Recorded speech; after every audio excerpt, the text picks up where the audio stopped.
பார்க்கும்போது என்ன கேட்டீங்கன்னா நிறைய வாலிப பிள்ளைகள் இருக்கு. நான் அநேக சர்ச்சு போயிருக்கேன், பட் வாலிப பிள்ளைகள் கம்மியா இருப்பாங்க. இங்கே நிறைய கத்தனால வருவீங்களா பார்க்கும்போது இவங்க தான் நம்மளோட வருங்கால தேவனுக்காக இருந்து போறேன். இந்த செய்திக்காக ஒரு நிமிஷம் நாம் கரங்களை தாழ்த்தி செபிப்போம். ஹல்லேலூயா. தேவனாகிய கர்த்தாவே, பரிசுத்த ஆவியானவரே, நன்றி செலுத்துகிறோம் இயேசுப்பா.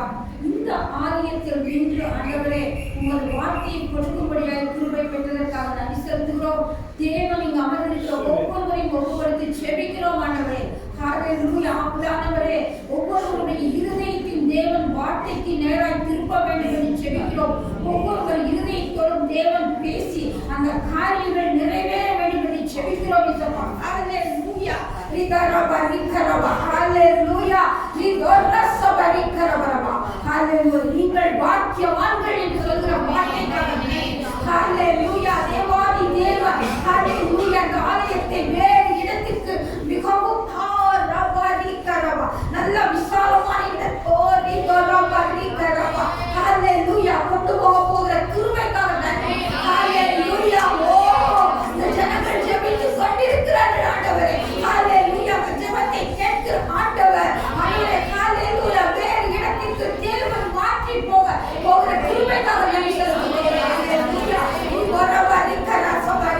இன்னும் அநேக ஜனங்கள் வருவார்கள், புதிய புதிய போதகர்கள் வருவார்கள். ஹல்லேலூயா. நீங்கள் நிறைவேற்றப்படுவீர்கள். ஹல்லேலூயா.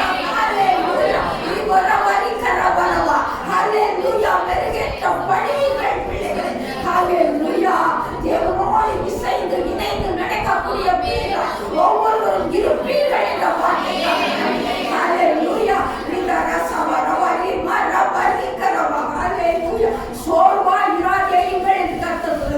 எல்லா சோர்வும் உங்களுக்கு வேண்டியதில்லை. எல்லாவற்றையும் மாற்றி போட வல்லமையுள்ள தேவன் உங்களிடத்தில் இருக்கிறார். அவரிடத்தில் இருக்கிறார். அவர் அனைத்தையும் ஜெயமாய் மாற்றி கொடுக்க ஹல்லேலூயா. இதற்கும் கவலைப்படாதீர்கள். என்ன இந்த இடத்தில் இருக்கிறோம், ஏன் இங்கு இருக்கிறோம் என்று கவலைப்பட கர்த்தர் எல்லாவற்றையும் மாற்றி போட வல்லமையுள்ள தேவனாய் இருக்கிறார். ஹல்லேலூயா. ஹல்லேலூயா. நன்றி ஆவியானவரே, உங்களை பாதத்தில் ஒப்புக் கொடுக்கிறோம். தேவ ஆவியானவர் இந்த இடத்தில் அசைவாட வேண்டும் என்று ஜெபிக்கிறோம்.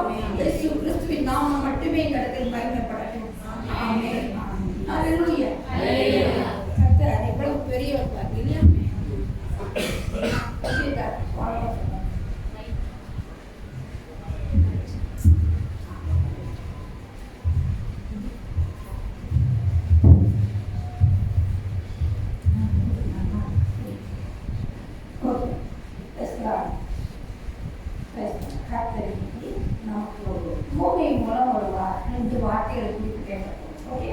தேவன் யார் பூமியை குறித்து பேசுவார் நீங்க நினைக்கிறீங்க?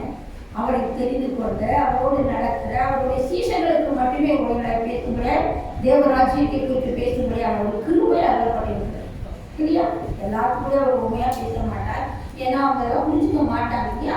தேவனோட ஐக்கியப்பட்டிருக்கிற தேவனுக்கு தெரிந்து கொண்டிருக்கிற பிள்ளைகளுக்கு மாத்திரமே அவர் உண்மையாக இன்னைக்கு என்ன உண்மையா பேச போறார் அப்படின்னா, தேவன் உப்பை குறித்தும் வெளிச்சத்தை குறித்தும் பேச போறோம். ஹல்லேலூயா. கேட்டீங்கன்னா உப்பு வெளிச்சம் அதை பத்தி நான் தெளிவா கத்துக்க போறோம். அதே மாதிரி உப்பாகவும் வெளிச்சமாகவும் மாறப்போகிறோம், மாறிட்டே இருக்கும். ஹல்லேலூயா. இதற்காக எடுத்துக்கொண்ட தலைப்பு பார்த்தீங்கன்னா மத்தேயு, நானே வாசிக்கிறேன். மத்தேயு 5ஆம் அதிகாரம் 13ஆம் வசனம். நீங்கள் பூமிக்கு உப்பாய் இருக்கிறீர்கள். உப்பானது சாரமற்று போனால் எதினால் சாரமாக்கப்படும்? வெளியிலே கொட்டப்படுவதற்கும் மனுஷரால் மிதிக்கப்படுவதற்குமே கொடிய விளையாடுவதற்கும் உதவும். இதே வசனம் மார்க்கு 9ஆம் அதிகாரம் 50ஆம் வசனத்தில் சொல்லப்பட்டிருக்கிறது. உப்பு நல்லதுதான், உப்பு சாரமற்று போனால் அதற்கு எதினாலே சாரம் உண்டாக்குவீர்கள்? உங்களுக்குள்ளே உப்புடையவர்களாக இருங்கள், ஒருவரோடொருவர் சமாதானம் உள்ளவர்களாகவும் இருங்கள் என்றார். அதே வசனம் லூக்கா 14ஆம் அதிகாரம் 34ஆம் வசனம் 35ஆம் வசனத்தின் மூலமாய் வருகிறது. உப்பு நல்லதுதான், உப்பு சாரமற்று போனால் எதினால் சாரமாக்கப்படும்? அது நிலத்துக்காகிலும் எருவுக்காகிலும் உதவாது, அதை வெளியே கொட்டி போடுவார்கள். கேட்கிறதற்கு காதுள்ளவன் கேட்க கடவன் என்றார். இப்போ பார்த்தீங்கன்னா உப்பு எதுவாமா நீங்கள் பூமிக்கு உப்பாக நீங்கள் பூமிக்கு எப்படி இருக்கலாம் உப்பாக இருக்கும். அது வந்து என்ன சொல்கிறாங்க உப்புனா உப்பு குணாதிசயம் எல்லாருக்குமே தெரியும் இல்லைங்களா. நம்ம எல்லாமே உப்பு யூஸ் பண்ணுறோம் விளையலாம். ஆனால் அளவுக்கு அதிகமாக போச்சுன்னா அதனால் உப்போட குணாதிசயங்கள் பார்க்கும்போது ஃபஸ்ட்டு நமக்கு வந்து கொடுக்குறது டேஸ்ட் ருசிக்கும். அப்போ சில பொருட்களை கெட்டு போகாமல் பாதுகாக்கிற வல்லமை கூட இருந்து அது சில காரியங்களை கட்டுவதற்காக கூட பயன்படுத்தி நாலாவது சுத்தம் செய்வதற்கு பயன்படுத்தும். சில காரியங்களை சுத்தம் பண்ணுறதுக்கு உப்பை வாழும். அடுத்தது பாருங்க அது கரைச்சா இன்னொன்று இருக்கும் காணாமல் போகும். அப்போ பண்ணால் அதுக்கு ஒரு தெய்வீக தன்மை அப்போ அது மதிப்பு நிறைந்தது. ஆனால் நம்ம வந்து மதிப்பு இப்போ கம்மியாக இருக்குது. உப்புக்கு கம்மி தான், ரேட் கம்மி தான், கம்மி இருக்கு. உப்பு எப்படி பண்ணுறாங்க கடல் நீர் எடுத்து உப்படத்தில் போட்டு அது என்ன கெமிக்கல் உப்பு அமைச்சதில்லை. பட் ஓகே உப்பாக நமக்கு மாறி நமக்கு பீஸ். ஆனால் அந்த காலத்தில் ஜனங்கள் யூஸ் பண்ணும்போது அந்த உப்பு எப்படி கிடச்சிதுன்னா அந்த சமக்கடால ஒரு பாறை இருக்கு பார்த்தீங்களா பாறை, அந்த பாறையிலிருந்து உப்பு கஷ்டப்பட்டு வெட்டி எடுத்தோம். அப்போ அந்த உப்பு என்னால் விலை மதிப்பாக இருந்துச்சு. நமக்கு இன்னைக்கு விலை கம்மியாச்சு இந்த காலத்தில். பட் அந்த காலத்தில் பார்த்தீங்கன்னா உப்பு ரொம்ப காஸ்ட்லியான ஒரு பொருளாக. அப்போ அதில் என்ன பண்ணுவாங்க சபையில் பலிக்காக வச்சுருப்பாங்க. நம்ம வைக்கிறது இல்லைங்க, பட் சபையில் வந்து பலிக்காக அந்த காலத்தில் வச்சுருப்பாங்க. நம்ம வாசிச்சோம் அது வெகு காலம் வைக்கப்பட்டு சாரம் இல்லாமல் படிக்கட்டுகளில் கொட்டப்படும். ரொம்ப நாளை வைக்கும்போது என்னாங்கன்னா சாரம் இல்லாமல் போயிடும். அது என்ன பண்ணுவாங்கன்னா படிக்கட்டுகளில் கொட்டப்படுது வசனத்தில் நம்ம வாசிச்சோம். ஏன் கொட்டுறாங்க அப்படின்னா அந்த காலத்தில் மழை தண்ணி பனி எல்லாம் இருக்கு இல்லைங்களா. அந்த இடத்துல ஆசாரி வந்து சச்சலாக மேலே இருக்கும் மாடிக்கு நடந்து போகும். அதனால் ஆசாரி சேனலால் நடந்து போகும்படி அந்த உப்பு என்ன பண்ணுறாங்க படிக்கட்டில் கொட்டி வச்சிடறாங்க. அப்போ அதுக்காக யூஸ் பண்ணப்பட்டதான் உப்பு. அதனால் அது வந்து போட்டோன்னா ஒரு விளைநிலம் இல்லாத இடத்துல போட்டோன்னா அது புல் கூட கிடைக்கும். அந்த மாதிரியான ஒரு காரியம் உப்புக்கு. ஆனால் நம்ம எப்படி யூஸ் பண்ணணுங்கிறத நம்ம தெரிஞ்சு அதுக்கு தகுந்த மாதிரி யூஸ் பண்ணணும். அப்போ வந்து உப்பு சாப்பிட்டா நம்ம நன்றியாக இருக்கணும்னு ஒரு வார்த்தை கூட இதுக்காக நம்ம லேவியராகமம் 2ஆம் அதிகாரம் 13ஆம் வசனத்தை இருக்கோம். உப்பு பற்றி தெரிஞ்சுங்களா? சிம்பிள், நம்ம எல்லாருக்குமே தெரிஞ்ச உப்பு. அதோட குணாதிசயம் என்னன்னு இப்போ நம்ம பார்த்தோம். அது சபையில் வந்து இஸ்ரவேல் ஜனங்கள் காலத்துக்கு எப்படி யூஸ் பண்ணிட்டு இருந்தாங்க, நாம் எப்படி இருக்கணும் அப்படிங்கிறத பார்க்கணும். சரிங்களா? அப்போது பார்த்தீங்கன்னா லேவியராகமம் 2ஆம் அதிகாரம் 13ஆம் வசனத்தில் நம்ம படித்தோம். அதை படிக்கிறது பாருங்க, நீங்கள் படைக்கிற எந்த போஜன பலியும் உப்பினால் சாரமாக்கப்படுவதாக. அப்போ அந்த காலத்தில் ஆசாரியர் கொண்டு போய் அந்த போஜன பலி வைப்பாங்களே, அதில் உப்பினால் தான் சாரமாக்கப்படுவாங்க. உன் தேவனுடைய உடன்படிக்கை உப்பை உன் போஜன பலியிலேயே குறைய விடாமல் நீ படைப்பது எல்லாவற்றையும் உப்பையும் படைக்கும். அப்போ என்ன பண்ணால் அந்த காலத்தில் அந்த சபையில் வந்து தேவனுக்கு உப்போட கலந்து தான் படைச்சிட்டு இருந்தாங்க. ஓகே, போஜன பலியாக உப்பு அந்த காலத்தில் யூஸ் பண்ணப்பட்டு இருந்தது. அது பார்த்தீங்கன்னா அப்புறம் நியாயாதிபதிகள் 9ஆம் அதிகாரம் 45ஆம் வசனம் நான் வாசிக்கிறேன். நியாயாதிபதிகள் 9:45 அபிமெலேக்கு அந்நாள் முழுவதும் பட்டணத்தின் மேல் யுத்தம் பண்ணி பட்டணத்தை பிடித்து அதிலிருந்த ஜனங்களை கொன்று பட்டணத்தை இடித்து போட்டு அதில் உப்பு விதைத்தார். இந்த இடத்துல அபிமெலேக்கு பார்த்தீங்கன்னா என்ன பண்ணுறாருன்னா யுத்தம் பண்ணி பட்டணம் முழுவதும் யுத்தம் பண்ணி ஜனங்களை எல்லாம் கொண்டுட்டு அந்த இடத்துல உப்பு விதைத்தார். ஏன் உப்பு விதைத்தாங்க? அது இனிமேல் விவசாயத்துக்கு எந்த பயிர் வகையும் முளைக்கக்கூடாது ஒரு கெட்ட காரியத்துக்காக உப்பு யூஸ் பண்ணியிருக்கார் அபிமெலேக்கு. சரிங்களா? சபையில் போஜன பலியாக யூஸ் பண்ணப்பட்டது. உப்புவோட குணாதிசயங்கள் பார்த்தோம். இப்போ என்னென்னா அவரோட கெட்ட காரியத்துக்காக உப்பை யூஸ் பண்ணோம். அதே பார்த்தீங்கன்னா 2 ராஜாக்கள் நம்ம வாசித்தோம். 2ஆம் அதிகாரம் 19, 20, 21, 22ஆம் வசனத்தில் கர்த்தர் எலிசாவை கொண்டு உப்பை எப்படி யூஸ் பண்ணார், எப்படி ஒரு அற்புதம் செய்தாங்க காரியம் அதிகாரத்தில் போடப்பட்டிருக்கு. நான் வாசிக்கிறேன். 2ஆம் அதிகாரம் 19ஆம் வசனம் 2 ராஜாக்கள். பின்பு அந்த பட்டணத்தின் மனுஷர் எலிசாவை நோக்கி, இதோ எங்கள் ஆண்டவன் காண்கிறபடி இந்த பட்டணம் குடியிருப்புக்கு நல்லது, தண்ணீரோ கெட்டது, நிலமும் பால் நிலம் என்றார்கள். வந்து என்ன சொல்றாங்க, பட்டணத்தோட மனுஷர்கள் எலிசா கிட்ட வந்து இந்த பட்டணம் நல்லாதான்ப்பா இருக்குது, ஆனால் தண்ணீரும் நிலமும் சரியில்லை, ஆனால் நம்ம இங்கே வசிக்கலாம்னு ஒரு காரியத்தை முன்வைக்கிறோம்.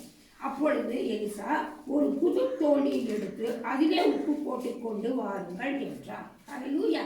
உப்பு போட்டு வர சொல்றார். அதை அவனிடத்தில் கொண்டு வந்த போது அவன் நீரூற்றண்டைக்கு போய் உப்பை அதிலே போட்டு இந்த தண்ணீரை ஆரோக்கியமாக்கினேன், இனி இதனால் சாவும் வராது நிலப்பாடும் இராது என்று கர்த்தர் சொல்லுகிறார் என்றார். பார்த்தீங்களா, எலிசா அந்த உப்பை எதுக்காக யூஸ் பண்ணார்? அந்த தண்ணி தோண்டியில் போட்டு அதை கொண்டு போய் என்ன பண்ணுறாரு, தண்ணீருக்குள்ளே போட்டோன்னே தண்ணீரெல்லாம் என்னாச்சு, சூப்பராகிடுச்சு, நல்லா டேஸ்ட் ஆயிடுச்சு இல்லையா, ஆரோக்கியமாகவும் மாறிடுச்சு. அதனால் அது எலிசா சொன்ன வாக்கின்படி அந்த தண்ணி இந்நாள் வரைக்கும் இருக்கிறபடி ஆரோக்கியம். அப்போ உப்பாக இருக்கிற நாங்கள், பூமிக்கு நீங்கள் உப்பாக இருக்கிறீர்கள்னா அந்த உப்பாக இருக்கிற நாம ஆண்டவர் எதிர்பார்க்கிற காரியம் இந்த பாழை போன பட்டணத்தை இடித்து போட்டு அந்த மாதிரி இருக்கக்கூடாது. நம்ம எப்படி இருக்கணும், ஒரு நிலத்தை நீரூற்றலை நாம் கொண்டு போய் உப்பாக இருந்து அதை ஆரோக்கியமாக மாக்கக்கூடிய குணமுள்ள பிள்ளைகளாய் நாம் இருக்கணும் என்று கர்த்தர் சொல்கிறார். அதுக்காகத்தான் தேவன் சொல்றார், பூமியை நான் உங்களை பூமிக்கு உப்பாக இருக்கிறீர்கள்.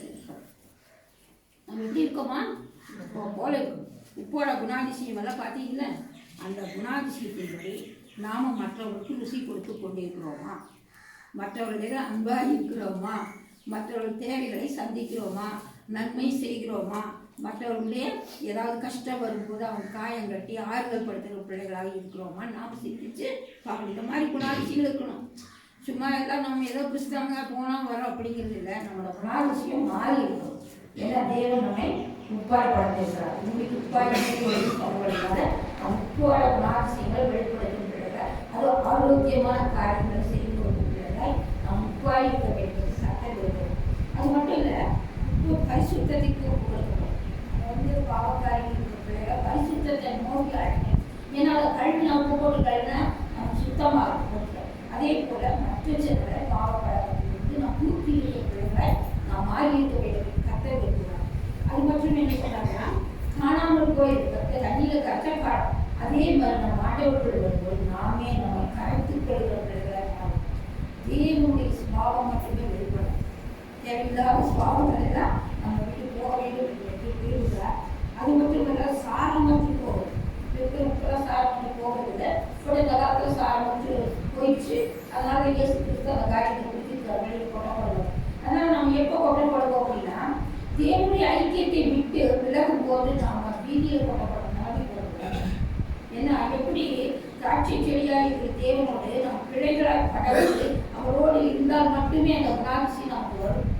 கர்த்தருடைய குணாதிசயம் தேவனுடைய குணாதிசயம் எப்படி வரும்னா, நம்ம கர்த்தரோடு இணைந்திருக்கும் போது, ஐக்கியப்பட்டிருக்கும் போது, ஒரு திராட்சை செடியோடு இணைக்கப்பட்டிருக்கும் பொழுது தான் கர்த்தருடைய குணாதிசயம் நமக்கு.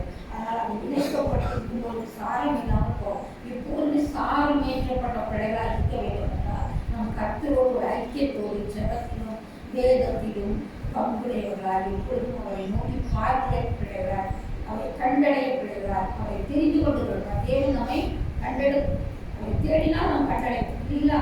அவரை விட்டு விலகினா என்ன பண்ணுவார்? அவரும் விலகி போடுவார். சரிங்களா? நம்ம அவரை தேடுகிற பிள்ளைகளால் இருக்க வேண்டும் என்று கர்த்தர் சொல்கிறார். இல்லையா? எப்படிங்காக புரிஞ்சுதுங்களா? பூமிக்கு நம்ம எப்படி இருக்கலாம்?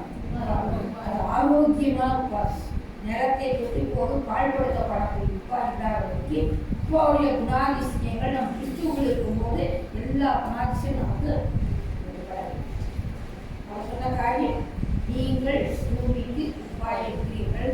உங்களோட ஒரு ஃபர்ஸ்ட் வார்த்தை. ஓகே, நீங்க எப்படி இருக்க போறீங்க? பூமிக்கு உப்பாய் இருக்க போகிறீங்க. First point. ரெண்டாவது பாயிண்ட் போங்க. அதே மாதிரி தான்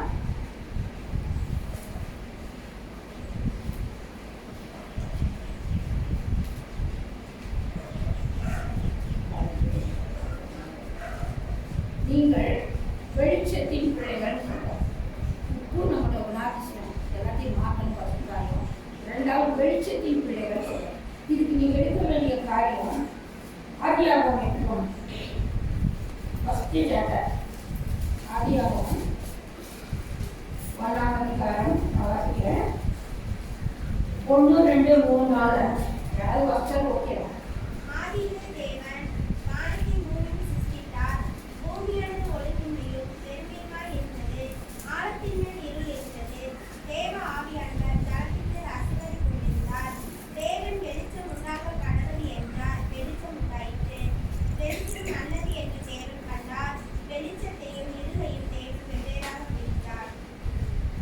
அதிகாரம் 14, 15, 16.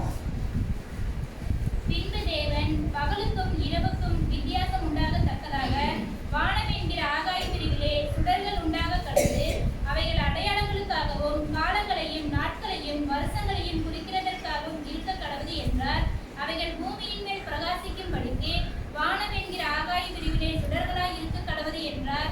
அது அப்படியே ஆயிற்று. தேவன் பகலை ஆள பெரிய சுடரும் இரவை ஆள சிறிய சுடரும் ஆகிய 2 மகத்தான சுடர்களையும் நட்சத்திரங்களையும் உண்டாக்கினார். தேவனுடைய படைப்பு. இந்த காரியத்தை நீங்க பாருங்க. வசனம்னா 3ஆம் வசனம். தேவன் வெளிச்சம் உண்டாக கடவுளே என்றால் வெளிச்சம் உண்டாயிற்று. அல்லேலூயா. ஆண்டவர் பூமி ஒழுங்கின்மையா இருக்கு, அந்த இருள் இருக்கு, தேவாவியாக ஜலத்தின் மேல் அசைவாடி கொண்டிருக்கும் பொழுது தேவன் வெளிச்சம் உண்டாக கடவுளே என்றால் வெளிச்சம் உண்டாயிற்று. வெளிச்சம் வந்துச்சுங்களா? வந்ததுக்கு அப்புறம் பார்த்தீங்கன்னா இந்த 14ஆம் வசனத்துல பகலுக்கும் இரவுக்கும் வித்தியாசம் உண்டாகத்தக்கதாக வானம் என்று ஆகாய சுடர்கள் சூரியன் சந்திரனை படைக்கிறார். அங்கே அதுலேயே வெளிச்சம் உண்டாயிடுச்சுன்னா அப்படி எதுக்கு சூரியன் சந்திரனை ஆண்டவர் படைக்கணும் சொல்லுவாங்க. யாரும் தெரிய மாட்டாங்க. ஃபர்ஸ்டே வெளிச்சம் உண்டாயிடுச்சு. அப்போ அதுக்கப்புறம் பார்த்தீங்கன்னா பகலை ஆள பெரிய சுடரும் இரவுடைய ஆள சிறிய சுடரும் ஆகிய 2 மகத்தான சுடர்களையும் நட்சத்திரங்களையும் உண்டாக்கி வெளிச்சம் மதிய வந்தாச்சு. ஆனால் ஆண்டவர் இதுக்காக நியமித்தார்னா அந்த வெளிச்சம் வந்து தேவனுடைய மகிமையின் வெளிச்சம். அப்போ உலகத்துக்கு முதல்ல வந்தது என்ன? தேவனுடைய மகிமையின் வெளிச்சம். அந்த வெளிச்சத்துக்கே நம்ம இருக்க முடியும். பட் ஆனால் கூட நம்ம எக்ஸ்ட்ராவே என்ன வச்சிருக்கிறாங்க? சூரியன் பகலையாள சூரியன் இரவையாள சந்திரனையும் மற்ற எல்லா நட்சத்திரங்களையும் தேவைப்படும். அப்போ தேவனுடைய வெளிச்சத்துக்கு தான் நம்ம ஃபஸ்ட்டு வாழணும். அப்புறம் சூரிய சந்திரன் எல்லாம் அந்த வெளிச்சம் எப்போ வருது? நம்ம அதிகாலையில் தேவனை தேவைப்படுது. தேவனுடைய வெளிச்சம் நம்ம மேற்பட்டு அந்த நாள் முழு நம்ம மகிமையின் வெளிச்சத்தோடு நம்ம கட்டிட்டு சந்திர சூரியன் அப்புறம் கத்தை கொடுத்த கொடுத்த ஜீவு அதோட வெளிச்சத்துல ஓடிட்டு கத்தருடைய வெளிச்சமே நித்திய வெளிச்சமா இருந்தான். இருக்கும் போதும் சரி, கண்ணை மூடியிருந்தாலும் சரி, முடிச்சிருந்தாலும் சரி, தேவனுடைய வெளிச்சம் நம்ம நமக்கு ஃபர்ஸ்ட் என்ன பண்ணார்? ஆண்டவர் பூமிக்கு வெளிச்சம் உண்டா கடவுளைன்னு சொல்லி வெளிச்சத்தை கொண்டு வந்து கட்டம் நல்ல வருவீங்களா? 2 Corinthians 4ஆம் அதிகாரம் 6ஆம் வசனம். இருளிலிருந்து வெளிச்சத்தை பிரகாசிக்க சொன்ன தேவன் இயேசு கிறிஸ்துவின் முகத்தில் உள்ள தமது மகிமையின் அறிவாகிய ஒளியை தோன்ற பண்ணும் பொருட்டாய் எங்கள் இருதயங்களில் பிரகாசித்தார். அப்ப அந்த வெளிச்சம் என்னவாமா? இயேசு கிறிஸ்துவின் மகிமையின் வெளிச்சத்தை நம்ம இருதயத்தில் ஆண்டவர் கொடுத்திருக்கிறார். விசுவாசிக்கிறீங்களா? நம்ம இருதயத்தில் இருக்கிற வெளிச்சம் என்ன? இயேசு கிறிஸ்துவின் வெளிச்சம். அவரோட முகத்தில் இருக்கிற மகிமையின் வெளிச்சத்தை நம்ம இருதயங்களை ஊட்டியிருக்கிறார். அப்ப இருதயங்கள் அந்த இயேசு கிறிஸ்துவின் மகிமையின் வெளிச்சம் வரும்போது அந்த இருளான காரியங்கள் என்ன இருக்கும்?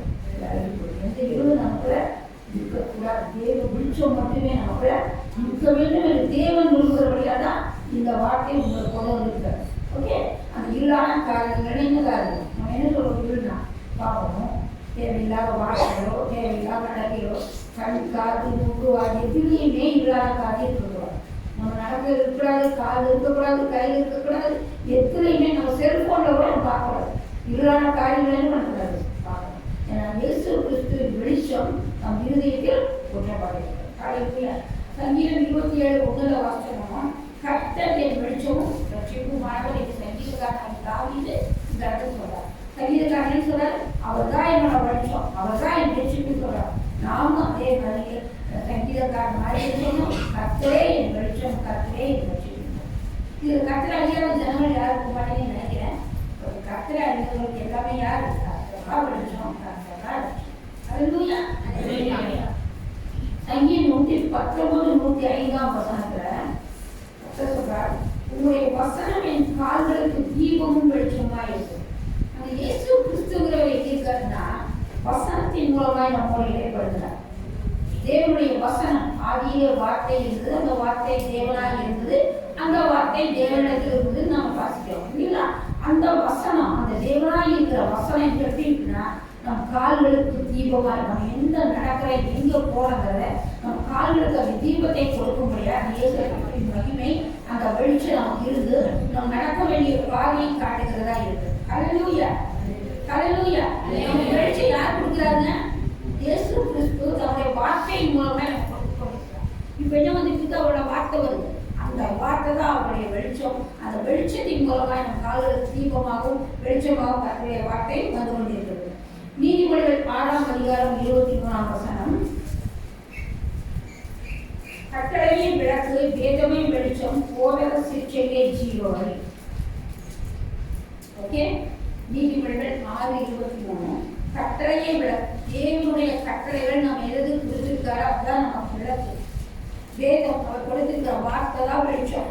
போதக சிற்செய்கை ஜீவவழி. நம்ம போதிச்சிருக்கோம் பார்த்தீங்களா, கேட்டுட்டு இருக்கோம் பார்த்தீங்களா, அந்த வார்த்தை தான் நம்ம ஜீவனோட வழி கொண்டு. அதனால இனிமேல் யாருமே வெளிச்சத்தில் நடக்கிறவங்களெல்லாம் நம்ம இருக்கணும். உப்பு போல பூமிக்கு உப்பாயும் மற்றவர்களுக்கு உப்பை கொடுக்கிற பிள்ளைகளா, சுவை கொடுக்கிற பிள்ளைகளா, பாவத்துக்கு விடுவிக்கிற பிள்ளைகளா நம்பிக்கை என்று கர்த்தர் எழுதி கொண்டிருக்கிறார்.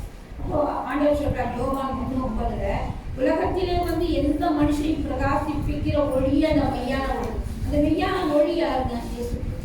எந்த மனுஷனையும் பிரகாசிப்பிக்கிற ஒளி அது இயேசு கிறிஸ்துவின் ஒளி. அந்த பிரகாசம், அந்த வெளிச்சம் நம்ம இருக்கும்போது நம்மளிடத்தில் இருக்கிற எல்லா இருளான காரியங்கள் தானா விலகி போயிருக்கு. நம்ம விலகவே வேண்டியதில்லை, அதுவே போய் நிற்க முடியாது. ஆண்டவரோட அபிஷேகத்தை வல்லமையை பெற்றுக்கொள்ள கொள்ள அந்த வார்த்தையின் மூலம் ஆண்டவர் அபிஷேகிக்கும் பொழுது அந்த வரங்கள் செயல்பட ஆரம்பிக்கும் பொழுது என்ன எல்லா இருளான காரியங்கள் நம்ம விட்டு போகுது. அதனால அந்த வாழ்க்கை பிள்ளைகளுக்கெல்லாம் கண்டிப்பாக இந்த வார்த்தை ரொம்ப யூஸ்ஃபுல்லாக இருக்கும்.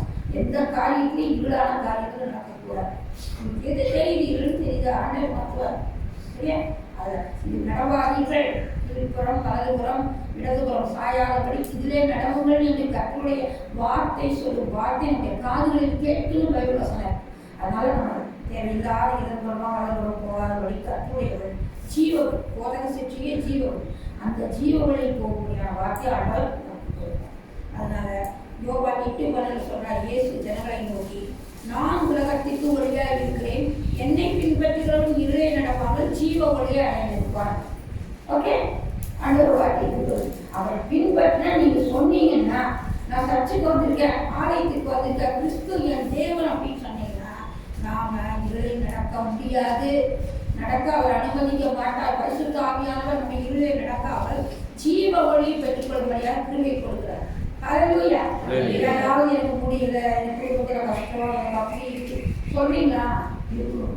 உலகத்தின் உபத்திரவம் உண்டு, நான் உலகத்தை ஜெயித்தேன்னு சொன்ன ஆண்டவர் நம்ம கூட இருக்கார். எல்லாத்தையும் ஜெயிப்போம். ஆண்டவர் ஜெயிக்க வைப்பார். உலக காரியங்களை பற்றி கவலையே படாதீங்க. நம்மளோட வழி ஜீவங்கள். உலகத்துல நம்ம டெம்பரரியா ஒரு வாழ்க்கையை ஆண்டவர் கொடுத்துருக்கிறார். அந்த வாழ்க்கைங்கிற இதுல நம்ம அடங்கிட்டு இருக்கோம். நமக்கு மேலான ஒரு வாழ்க்கை இருக்கு. அது வெளிச்சத்தின் போல நம்ம மாறி உலகத்துக்கு ஒளியாக இருக்கு.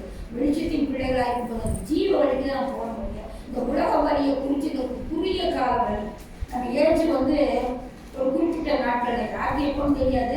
அந்த குறிப்பிட்ட நாட்கள் வரைக்கும் போகிறது தான் இந்த வழி. இதோட கஷ்டத்தையுமே இதோட பிரச்சனையுமே நம்ம பேசி பேசி பேசி ஒன்றும் பண்ண முடியாது. கர்த்தர் இருக்கார். வசனம் சொல்லுறீங்களா, இன்றைய நாளை குறித்து மறுநாளை குறித்து எதுக்கு வருவாங்க. ஆனால் அதிகமான கவலையை போடாதீங்க. உலகக்காரி அவசியம்தான். மற்றவங்க முன்னால் சாட்சியாக வாழணும், கட்டுதா மற்றவங்க நம்ம பார்த்து எதுவும் சொல்லக்கூடாது. ஆண்டவரை நம்பி போகும்போது வச்சு கவலைப்பட்டு போயிருப்போம். இது இன்னொரு வசனம் மத்தேயு 5:14 16 யாராவது வாசிங்க.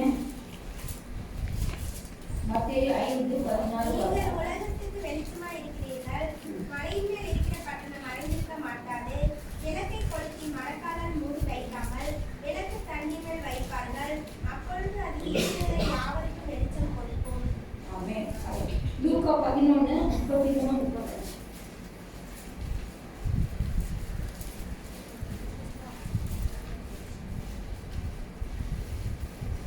ஒருவன் விளக்கை கொளுத்தி மரக்கிடத்திலாவது மரக்காலின் கீழேயாவது வைக்காமல் உள்ளே வருகிறவர்கள் வெளிச்சம் காணும்படி அதை விளக்கு தண்டின் மேல் வைப்பான். கண்ணானது சரீரத்தின் விளக்காய் இருக்கிறது. உன் கண் தெளிவாய் இருந்தால் உன் சரீரம் முழுவதும் வெளிச்சமாய் இருக்கும். உன் கண் கெட்டதாய் இருந்தால் உன் சரீரம் முழுவதும் இருளாய் இருக்கும். ஆகையால் உன்னிலுள்ள வெளிச்சம் இருளாகாதபடிக்கு எச்சரிக்கையாய் இரு. எனக்கு நீங்க உலகத்துக்கு வெளிச்சமா போய் போல இருக்கணும். அதே சமயம் நீங்க வெளிச்சமா இருக்கும்போது மறைந்து இருக்க முடியாது. இப்ப யாருனாலையும் முடி வைக்க முடியாதுங்க. இந்த உலகத்துக்காக மற்றவர்களை வீட்டிற்கு முடியாது ரசிப்புக்காக தெரிந்து கொள்ளப்பட்ட நீங்க ஆண்டவர் ஒரு இடத்துல இருக்க விட மாட்டார். இன்னொன்று மழை மேல கொண்டு போய் எல்லாருக்கும் தெரியும்படி ஒரு இடத்துல நம்ம உட்கார வைக்கணும். வெளிச்சத்தின் மேல பட்டணத்தினால உயர்ந்துக்காங்க. நம்மிடத்துல ஒரு வெளிச்சம் வந்துச்சு. நம்ம இருதயத்துல ஊற்றப்பட்டிருக்கு. அந்த வெளிச்சத்தையே தருவாமா, நம்ம உயிர்க்கலாமா? பிள்ளைகளை கண்டிப்பா கவனிக்கலாம். வந்து எங்க இருக்கணுமா? மழையில ஒரு அது மரக்கால வெளிச்சத்தை விளக்கு மரக்கால் கழுவி கீழே வைக்க மாட்டான். கீழே வச்சாலே யாருக்குமே வெளிச்சம். அதனால நம்ம மரக்கால் கீழே வைக்கிறது. கீழே இருந்தா யாருக்குமே நம்மளோட வெளிச்சம் அவங்களுக்கு தெரியாது. ஏன்னா அந்த உலகமே இருந்த உலகத்தில் நான் வந்து என்னை பற்றி ஒரு சாட்சி சொல்லணும்னா, நான் இந்து உலகத்துக்கு கட்சி போடுறேன். 15 வருஷம் ஆச்சு. யாராவது இந்துக்கள் இருக்கீங்களா? இந்த நீங்கள் ரசிக்கப்பட்டிருப்பீங்க. பட் அந்த மாதிரி இருக்கிற ஒரு சூழ்நிலையில் ஒரு 15 வருஷம் ஆச்சு. அப்போது என் பசங்க வந்து 2 பேர் படிச்சுட்டு இருந்தாங்க. நான் ரசிக்கப்பட்டு ஆண்டவர்கள் வரும்போது ப்ளீஸ் ஆச்சு எனக்கு கோயிலுக்குலாம் போயிட்டு எல்லாரும் பொண்ணு கடவுளுக்காக போகலாம், எல்லா வேலையுமே செய்வேன். கோயில் பூஜை அந்த காரியம் அந்த சிலையை கூட நான் கழுவுவேன், பூஜை பண்ணுவேன், எல்லா வேலையும். அப்படி ரொம்ப போயிட்டு போது என்னாச்சு, எங்கள் ஊருக்குள்ள எங்கள் வீட்டில் டெஸ்ட்டு நடந்து டெஸ்ட்டு அம்மாவாசையான சொல்லுவாங்க. எவ்வளோ ஒரு காரியம் அது எனக்கு பயம் பண்ணி நம்ம கோயிலுக்கு போகிறோம். இப்படி மாசமான டெத்தாக இருக்குது, என்னதான் பண்ணலாம்னு சொல்லி நான் யோசிச்சுட்டு போட்டு எங்கள் வீட்டுக்கு முன்னால் ஒரு வீட்டில் ஒரு ப்ரெக்னென்ட்டான ஒரு பொண்ணு, ஒரு 27 வயசானா இருக்கும். அந்த பொண்ணு எம்எஸ்சி எம்ஃபில், அவங்க வீட்டுக்கார பிஹெச்டி முடிச்சிருக்காரு. ஒன்றும் டெலிவரியில் குழந்தை இருக்க நான் எனக்கு ரொம்ப க்ளோஸ் வீட்டுக்கு. அதனால எனக்கு என்ன காரணம், மாதம் இப்படி இறந்துட்டே இருக்காங்களே, நம்ம கூட சாமி என்னாச்சு என்ன காப்பாற்றாங்கன்னு சொல்லி கேள்வி வந்துச்சு. அதனால நான் அன்றைக்கே பூஜாக்கே கிளப்பு கேட்கும். அவங்க கோயிலுக்கு போகிறாங்க, நம்ம கோயிலில் நோக்கி விடுவோம், அப்போ பார்த்துக்கலாம். ஆனால் என்னால் முடியல. அதுவும் எத்தனை வயசு ஆகுது? மாதமாக எங்கள் அப்பா ஒரு மாதம் இருந்தாரு, பக்கத்து வீட்டில் இருந்தாங்க, வீட்டில் குடிக்கிட்டு இருந்தாங்க. இப்படி நடந்துட்டு இருக்கிறதா நான் எல்லாத்துக்கிட்டையும் போய் ஒரு ஆடு ஊட்டி எடுத்துகிட்டு வருவோம், ரத்த பலி கொடுப்போம் சாமின்னு சொல்லிட்டு போய் அங்கே பேசினேன். அதுக்கும் யாரும் கொண்டு வருது. அப்போது என் பக்கத்தில் ஒரு அம்மா கிறிஸ்டியன்காரங்க, அவங்க நான் பொண்ணு சர்ச்சுக்கு போய் நீங்கள் கேட்டீங்கன்னா ப்ரேயர் கொடுப்பாங்க, அது கொடுத்தா வந்து நீங்கள் வீடெல்லாம் கழிச்சிங்கன்னா உங்களுக்கு அந்த அதெல்லாம் போயிடுங்க. எனக்கு இயேசுனா என்னன்னு தெரியாது. இயேசுன்னா ஏதோ ஒரு ஆட்டுக்குட்டி வச்சுட்டு ஒருத்தர் நிற்பார், அவ்வளோதான் தெரியும். அப்புறம் நான் என்ன செஞ்சேன், சரி இது என்னமோ அவங்க சொல்கிறாங்க. எங்கள் பையன் வேறு இப்போ பெங்களூர் இருக்கான், ஒர்க் பண்ணிட்டு அப்போ வேலை போயிருக்கான். சரி நம்ம பையன் நம்ம வீடு வேலை பாதிக்கப்படக்கூடாது. இல்லை ஒரு அது சுயம் இருக்க பொது நலம்பு. நான் என்ன ஒரு சர்ச்சுக்கு போயிட்டு அவங்க ஒரு ப்ரேயர் எடுத்தாங்க, வாங்கிட்டு வந்துட்டு எங்கள் வீடெல்லாம் தெளிக்கிறேன். ஏன்னா எங்கள் வீட்டுக்கு பாதுகாப்பு வேணுமில்ல, வீதியிலலாம் தெளித்தேன். அப்போ பார்த்தீங்கன்னா அதுலேயே அந்த சட்டை கேட்டுருவான், வீட்டுக்கு ரட்சிப்பு வருதுன்னு சொல்லி அந்த நாள் அப்போவே எனக்கு அப்போ இயேசு கிறிஸ்துவின் ரத்தம் செய்யணும் கூட தெரியாது. விசுவாசம் இந்த ஆயில தெளிச்சா நம்ம ஊரில் இப்படி சாவு வராது அப்படின்னு சொல்லி தெளித்தேன். அப்போ பார்த்தீங்கன்னா 3 தடவை சத்தம்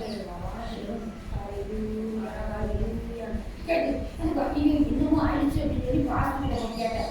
அவங்க கேட்டதோ அவங்க பயப்படாது அப்படின்னு அவங்க புதுசில் தானே என்ன சொல்லுவோம். நான் எதுக்காக போனதுக்கா எங்கள் கடை நான் வந்து கம்ப்யூட்டர் சென்டர் வச்சுருக்கேன்.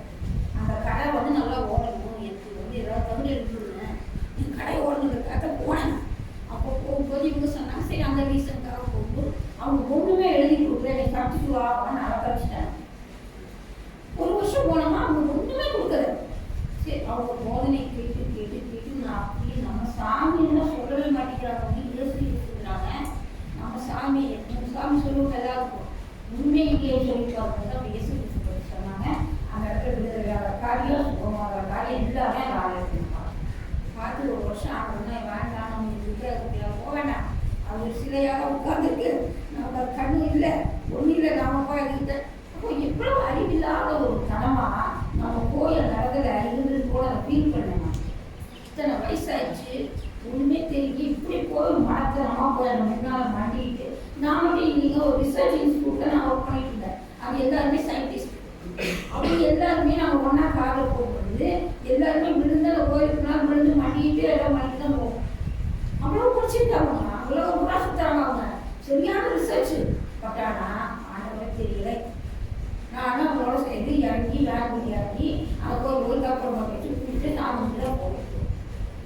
அப்படி இருந்த என்ன ஆண்டவர் மற்றவர்களுக்காக பகிர்ந்து இருக்கும்போது பக்தி உள்ளவனை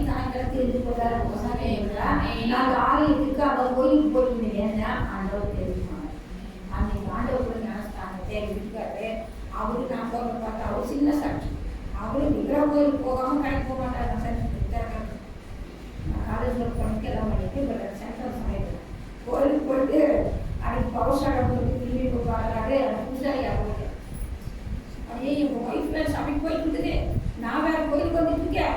அந்த சாமி பூசாரியுமே காப்பாற்ற முடியல, என்னையெல்லாம் காப்பாற்ற மாட்டாங்க. அன்றைக்கே போகிறது என் கூட சமைக்க வந்தார். அப்படி நடக்குது. ஆண்டவர் இப்படி தெரிஞ்சு கொள்றாங்க ஒரு விதா பாருங்க. இப்படி இருக்கும்போது எனக்கு 2 பசங்க, பெரிய பிஏ எம்பிஏ, சின்ன பையன் பிஇ அவன் படிச்சுட்டான். பெரிய பையன் பெங்களூர் இருக்கான்னா பாடி போயிட்டான். நான் சீட் பட்ட உடனே பாடி போயிட்டான்.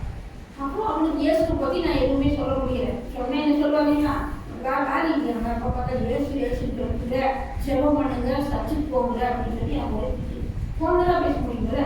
பாடி போயிட்டு ஒரு 4 வருஷம் வரவே. அப்புறம் நான் சொன்னேன் அவனுக்கு என்ன போனேன், வேலை போயிடுச்சு, ஒரே கவலை, சாப்பாட்டுக்கே வழி இல்லை. அப்புறம் சொன்னேன் நீ சர்ச்சுக்கு போ, அப்போதான் நடந்தது. அப்போ சர்ச்சுக்கு போய் ஃபாஸ்டிங் போட்டு அது சர்ச்சுக்கு இருக்கிற ஹாஸ்டல்லாம் ஃபாஸ்டிங் போட்டு ஜெயிச்சு வேலை படிச்சிச்சு. நல்லா வேலை படிச்சு வேலை படிச்சோன்னு என்ன ஆகுதா, திருப்பி போல சர்ச்சுக்கு, திருப்பி வேலை போயிடுச்சு. திருப்பி கொஞ்சம் பண்ணி நல்லா வேலை கிடச்சிட்டு இன்னைக்கு அவன் போய் 16 இயர்ஸ் ஆச்சு. அவன் வந்து எப்படி ஆண்டவருக்கு ரொம்ப வளமையாக உதவி பண்ணிக்கலாம். ஒரு பொண்ணு டாக்டர் போன கல்யாணம் பண்ணோம், அவங்க ரட்சிக்க போட்டு அவங்க பாஸ்ட்டு சமதி பாஸ்ட்டு அப்போ அவங்க அங்கே இருக்காங்க. இப்படி இருக்கும்போது சின்ன பையன் 2 பசங்க அவனும் ரட்சிக்கப்பட்டிருக்கோம், அவனும் ஸ்டார்ட்றாங்க, 2 ஒன்றாவே இருக்காங்க. நான் 6 மாதம் இப்போ 6 மாதம் போகுது. சில கற்ற எவ்வளோ அழகா ஆசீர்வதிச்சு இப்படி வச்சிருக்காரு பாருங்க. அவருக்காக ஓடும் பொழுது அதான் மரக்கால வைக்க மாட்டோம், மலை மேலாம் பட்டம்னால வைப்பார். அப்போ அவர் ஊழியத்தை அவர் வெளிச்சமா இருக்கிற நம்ம பார்க்கும்போது நம்ம குடும்பத்தை அவர் ஆண்டவர் அதனால நான் சாட்சியை சொல்றேன். எங்க போகிறோம் கர்த்தருக்குள்ள எதையோ தேடி எங்கேயோ ஓடி போடுறதை விட கர்த்தரை அழைச்சு ஆசீர்வதிச்சு மட்டும் நிலைநிறுத்தி அழகா வச்சு வேற குழந்தைங்க 4 பேர் இருக்காங்க, எல்லாருமே யூகே தான் இருக்காங்க, நல்லா பாடுறாங்க, நல்லா ஒழுங்கு பண்றாங்க. கர்த்தர் நல்லா இல்லைங்களா? அதனால நம்ம என்ன பண்ண வெளிச்சத்தின் பிள்ளைகளா இருக்கிறோம். நம்ம என்ன பண்ண மற்றவங்களுக்கு வெளிச்சத்தை கொடுக்குற பிள்ளைகளா இருக்கணும். அல்லேலூயா. எடுத்துக்கொள்ளுகிற பிள்ளைகளா இருக்கும். முக்கியமாக வாழ்க்கை இருக்கிறவங்களுக்கு காலை இருக்கு. ஆனால் நம்ம மாதிரி ஆளுகளுக்கு காலை அதிகமாக இருக்குன்னு சொல்ல முடியாது. ஆனால் இப்பவே ஸ்டார்ட் பண்ணிடும். கர்த்தருக்காக ஓட கர்த்தருடைய வெளிச்சத்தை மற்றவங்களுக்கு எடுத்துக்காட்டும் பிள்ளைகளை நம்ம ஓடக்கூடிய கிருபை ஆண்டவர் கொடுக்கணும். அப்படிதான் வச்சிருக்காரு. அதனால இனிமேல் அப்படியே நடத்துவார். அல்லேலூயா. விசாலமான இடத்துக்கு இதை கொண்டு போறேன்னு சொல்லியிருக்காருமா. அப்ப நிறைய ஆத்மா இங்க வேணும், நிறைய பேர்த்த நீங்க கொண்டு வரணும். ஆண்டவர் வெளிச்சத்துக்கு கொண்டு போவார். அதனால நீதிமொழிகள் 15:30 பார்த்தீங்கன்னா கண்களின் ஒளி இருதயத்தை பூரிப்பாக்கும் நற்செய்தி எழுப்புவது. அப்ப அந்த நற்செய்தி நீங்க சொல்ல வரும்போது என்ன ஆகுதுன்னா நம்ம ஒளி வந்து இருதயத்தையே சந்தோஷப்படுத்திடுவோம். அதனால கவலைப்படாதீங்க. நற்செய்தியை கொண்டு போற பிள்ளைகளாக இருக்கும் பொழுது எலும்புகளெல்லாம் புஷ்டியாக்கப்பட்டு நம்ம சரியில்லாம புதிய பலன். ஏசாயா 58:10 இப்படி இருக்கணும். ஆண்டவர்களுக்கு காரியம் பாருங்க. ஏசாயா 58:10 பசி உள்ளவனிடத்தில் உன் ஆத்துமாவை சாய்த்து சிறுமைப்பட்ட ஆத்துமாவை திருப்தியாக்கினால் அப்பொழுது இருளில் உள்ள உன் அந்த வெளிச்சம் உதித்து உன் அந்தகாரம் மத்தியானத்தை போலாமே. என்ன செய்யணுமா? நாம பசி உள்ளவனிடத்தில் உன் ஆத்துமாவை சாய்த்து, பசி இருக்கிறான்னு ஒரு கருதான் போகணும். நம்ம ஆத்துமேனும் நம்ம அவனை நோக்கி சிறுமைப்பட்ட ஆத்மாவை திருப்தியாகும். இந்த காரியங்களை செய்யும்போது நமக்குள்ள இருக்கிற இருள் விலகி போகும். என்னோட வசனத்தை சொல்றேன். ஏசாயா 50:10 உங்களின் தேவன் கர்த்தருக்கு பயந்து அவருடைய தாசரின் சொல்லை கேட்டு தனக்கு வெளிச்சம் இல்லாததினால் இருட்டில் நடக்கிறானோ அவர் கர்த்தருடைய நாமத்தை நம்பி தந்தேன். யாரெல்லாம் இருள இருக்கிறதோ வெளிச்சம் இல்லாம கர்த்தருடைய வார்த்தை கேட்கிற ஒரு பயம் இல்லாதபடி இருக்கிற ஜனங்கள் வந்து என்ன பண்றாங்க? வெளிச்சம் இருட்டு நடக்கிறாங்க. இல்லை நாம இல்லை கர்த்தருக்கு பயப்படாம இருள நடக்கிறாங்க. அவங்க வந்து தேவனை சார்ந்து கொள்ள வேண்டும். இனிமே அந்த தப்பான காரியம் பண்ணக்கூடாது. கர்த்தருக்கு பயப்படுகிறவங்க எப்படி இருக்குமா?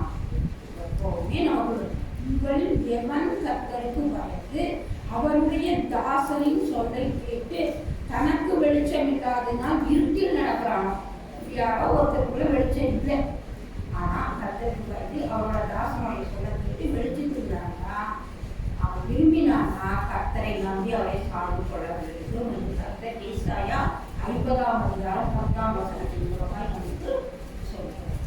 ஹalleluya. ஹalleluya.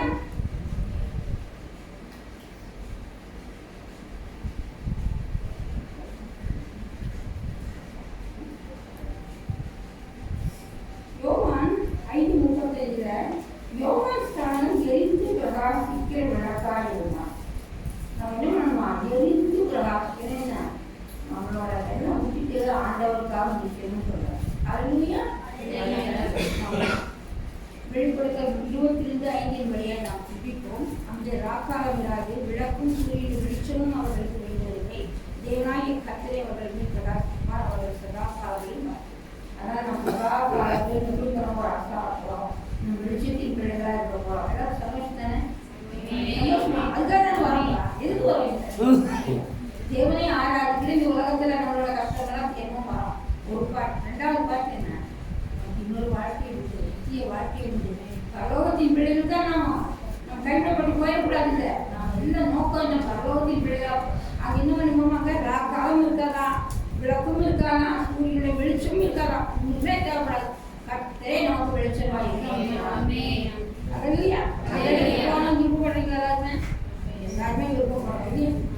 எல்லாருமே கற்றுக்கிட்டு தான் இருக்கணும். இல்லையா? வேற வேலைக்கு போயவே கூடாது. வாலிப வயசுல அநேக பாட்டு வருமா? செல்போன் மூலமாக வரும், சோசியல் மீடியா மூலமாக வரும். எல்லாத்தையும் கற்றுக்கிட்டு பார்க்குற பயம் இருந்துச்சுன்னா நீங்கள் அது வந்து நேசித்து சொல்ல மாட்டீங்க. ஏன்னா உலகத்தில் அநேக காரியம் நடக்குது. தைரியம் பிள்ளைகளாக இருக்கும், வேலைகளாக இருக்கும். ஏதாவது சம்பாதிக்கிறாங்கன்னா கட்டி கேட்கலாம். கையை பார்த்துட்டு இருக்கோம். சோசியல் மீடியா வந்து தைரியமாக இருந்தேன். நானும் கற்றுக்கிறதுக்காக இதுதான் மனுஷனையும் வந்து கற்றுக்கு பார்க்கறது சரியா? அதனால் மனுஷனை நம்புவதைக்காலும் கத்தனை பார்க்கறதாயிட்டு மனுஷனை நம்பி ஏன்னா அவங்களால செய்ய முடியாது. இப்போ அவங்க பலவீனமான அவங்க தப்பு சொல்லலை. மனுஷன் பலவீனம், அவங்களால உங்களுக்கு கொடுத்த வாக்குறுதி நிறைவேற்ற முடியாது. அவங்க தப்பாகவே நினைக்காதீங்க. கத்தனால தான் முடியும், அவங்களால முடியாது. அதனால் மனுஷன் நம்பி கத்தனால பார்க்கறதாயிட்டு செய்ய தேவை. ஓகே, நாங்கள் நீங்கள் சேர்த்து கொள்வோமா? அனைவரும் கண்கள் மூடி தலைகளை தாக்கி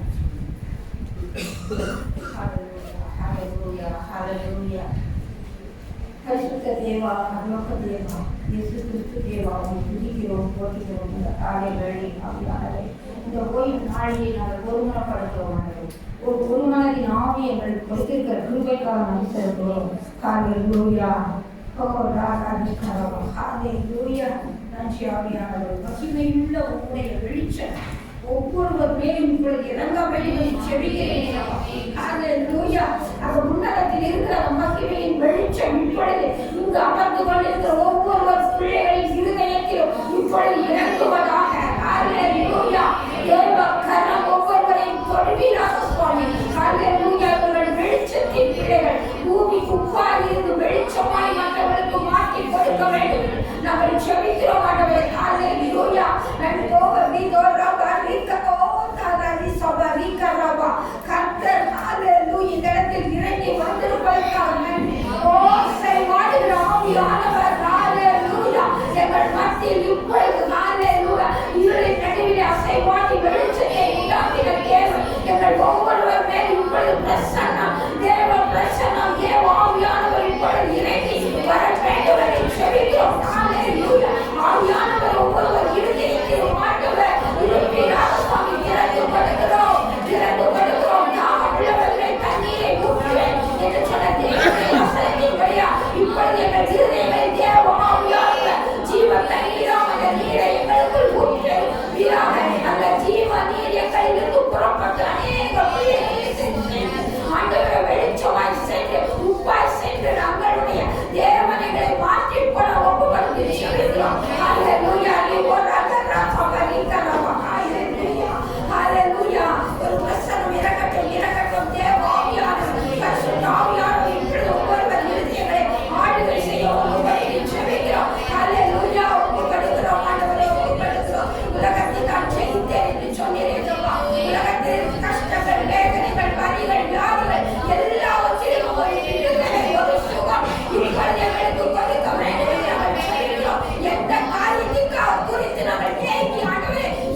தேவன் பாதுகாப்பீராக.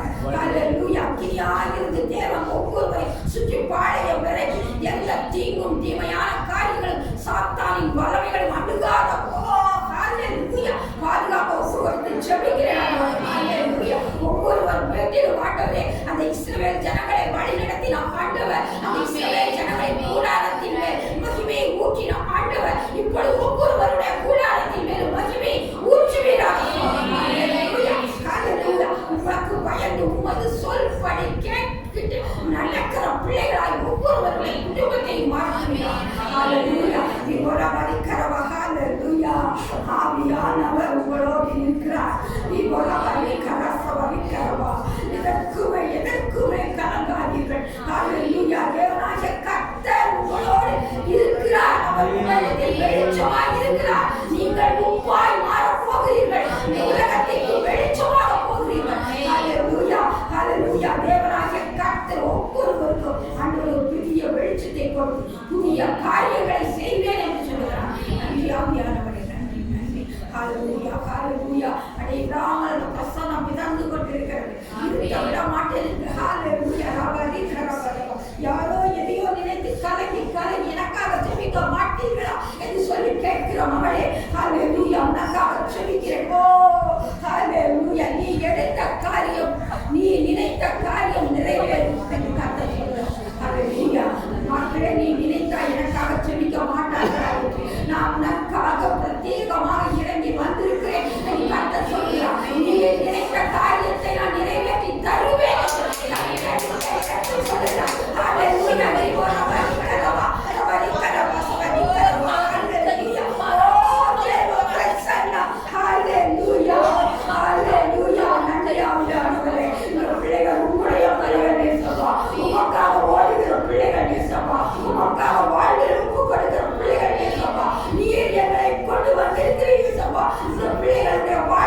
புதிய அத்தியாயம், புதிய காரியம் தொடங்க வேண்டும்.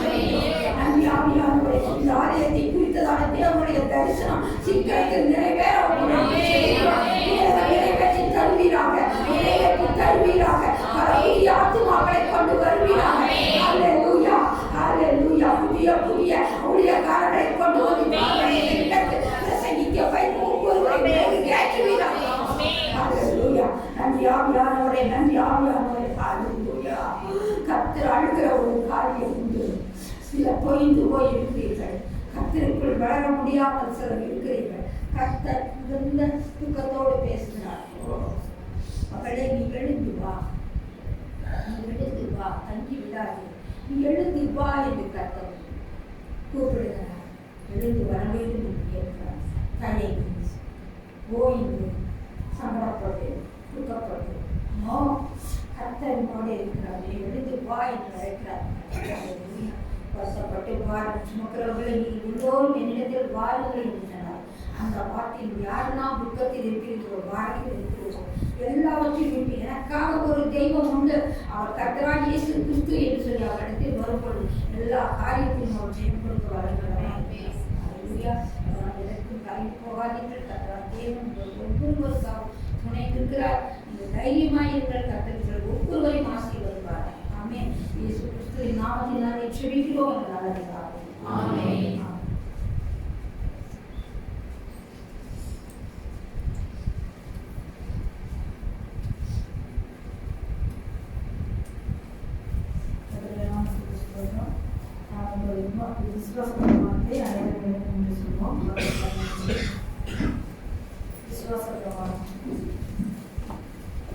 வார்த்தையின் பூமி பிறந்த சர்வ வல்லமையுள்ளவரே, விசுவாசிக்கிறேன். விசுவாசிக்கிறேன்.